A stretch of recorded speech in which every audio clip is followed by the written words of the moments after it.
All right, ladies and gentlemen. Chief Master Sergeant West is the director of the Airman Heritage Museum and Enlisted Character Development Center. He's going to give you some words. He's going to give us an introduction of what you can expect from today.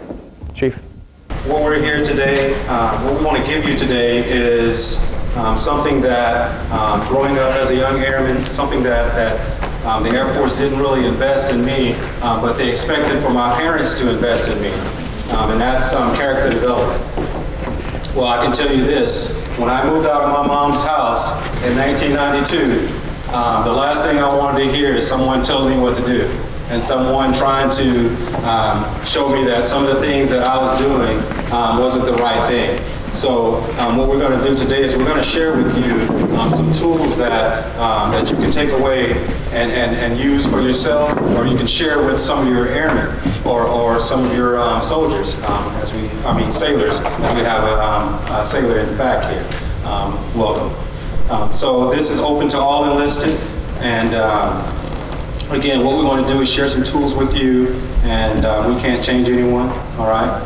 That's the first thing that I learned that a long time ago, that you can't change anyone. People are only going to change when they're ready to change. So when you're ready to change, if you're that person, then take away something here.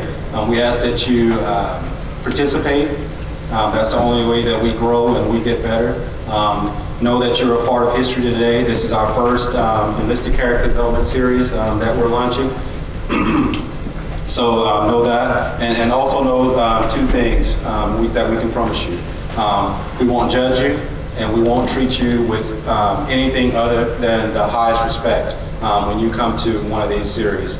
So without further ado, I'm going to turn it over to Technical Sergeant Cortillo as he'll share more with you. Thank you, and I truly appreciate this, you being here. Spread the word. Hopefully we'll provide you with something that's different than the normal training that you go through or have been through throughout your career. Thank you.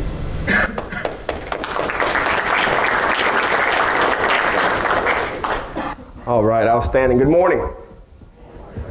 Oh, no, we got to do better. How's everybody doing today? Hey, I don't know about you, but I'm doing great. I'm going to tell you this right now. I'm kind of loud, and I know this is probably obnoxiously loud for the size of crowd that we have here. But this is being recorded for training purposes later, because we're going to share this with the rest of the Air Force. So they need to kind of hear my voice in the video. Before I begin with anything, I'm going to tell you a little bit about myself. I can tell you today it's not about me. It's not about the chief. It's not even about our guest speaker. It is about what we can do to become a better enlisted force. And the first thing I want to do is I want everybody to give yourself a round of applause for actually coming here and wanting to be better and do better for the enlisted force. So, very good. So my name is Technical Sergeant Cortillo. I have been in the Air Force for 13 years. I joined in August 6th of 2002. I showed up here at Lackland, and I met some interesting individuals, right? Military training instructors. The first ones that offered me that heritage, right? They told me what it was about real quick, all right? I never imagined that more than a decade later, I would be an MTI myself. But originally, I am a aircraft maintainer by trade, helicopter maintenance at Herbert Field, MH-53 helicopters. When that airframe retired, I went over to work with C-130s. I was a member of the Air Force Honor Guard in Washington, D.C. for 5 years. Within that capacity, I served as technical training instructor, course supervisor for the technical training, and I was also body bearer. My greatest honor in my career, and I don't think I'll ever be able to surpass the opportunity to be able to be the person to lay somebody to rest for their last time. So some of our veterans, some of the people that have come before us wearing our uniform, that have given it all, and it's time for them to be laid to rest at Arlington National Cemetery. So enough about me. This morning, we are here because we are identifying that there is something that we need in our enlisted force. And a lot of people say, oh, the Air Force has no heritage. We have no tradition, or we do have some traditions, but sometimes it depends on who is there with us to lead us, to tell us, hey, this is Air Force tradition. This is what we've been doing for many years. So what we're trying to do is to foster that. With the Enlisted Character Development Center, as part of the Airman Heritage Museum, we're starting here in the cradle of Air Force training, where BMT happens. We're trying to instill history and heritage training into everything that we do. A lot of times, you come into the Air Force, you learn something, you learn how to do it, and you're told to do it with excellence, right? However, you are not told a lot of times, where did that come from? Where did that duty come from? Who are some notable people in that duty? Why should you be proud of doing this? Sometimes we do get that. Sometimes we don't. But there's no specific format for that. So I'm going to tell you a little bit about our team. So our mission, and I'm going to read it for you, but I'm also going to define it a little bit more. To preserve and honor the history and heritage of our enlisted force while educating future service members and the public on their sacrifices to safeguard America. So notice that we're talking about education, and we're talking about future service members. The outreach that this program is going to have is going to be beyond the gates of the base. Because the idea is that if we can start developing our enlisted members before they join in programs like junior ROTC, after school programs, then we can have people that are already better prepared to come into our force and be productive as enlisted members. As you can see on the slide, you can see basically the military branches represented. Enlisted character development applies to all branches. Enlisted members in the end deploy together.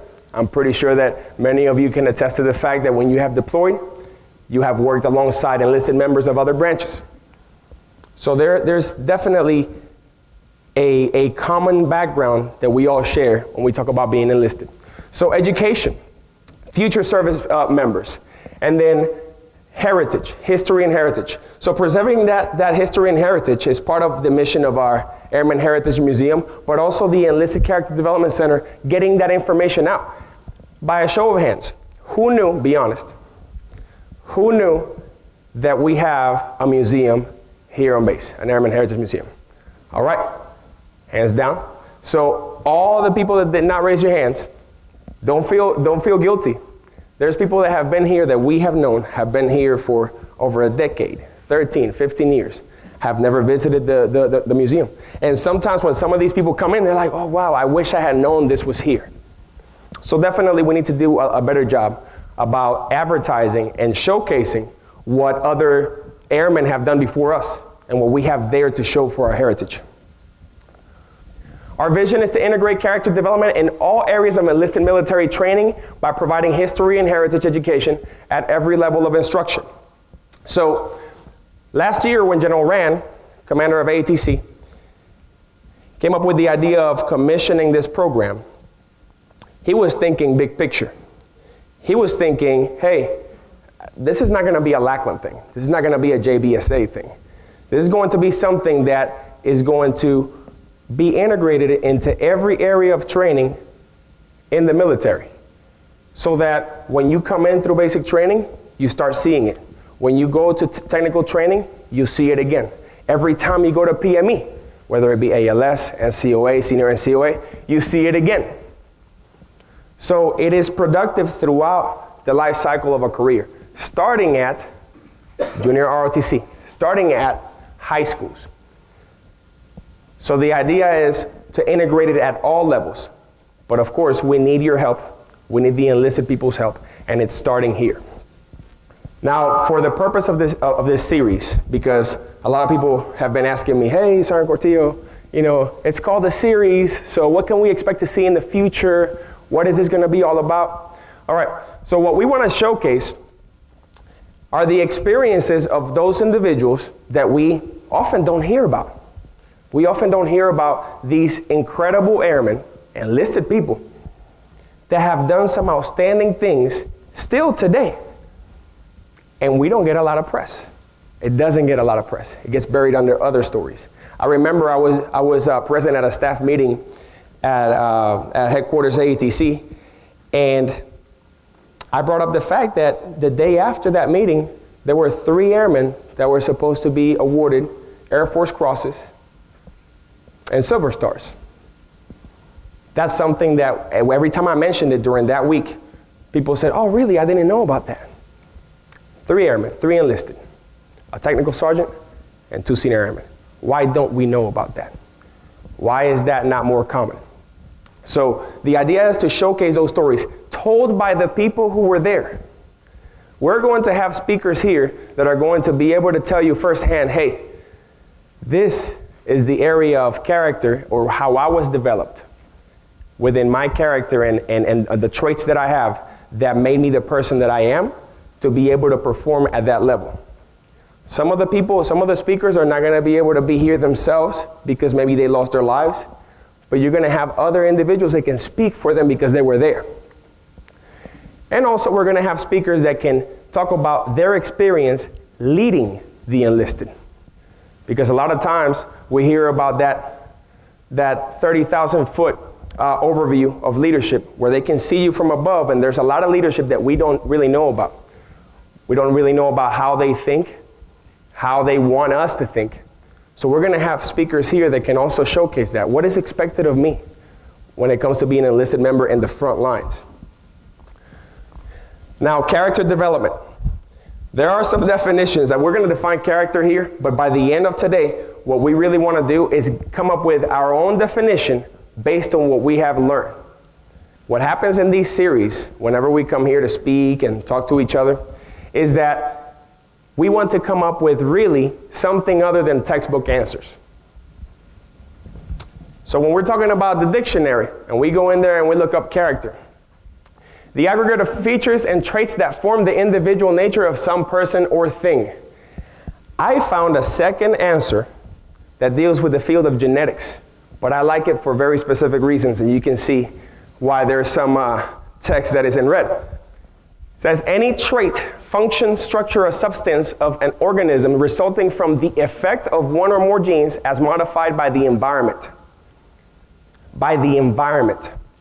That's telling me that really, when it comes to the genetic level, character can be molded, can be developed by the surroundings.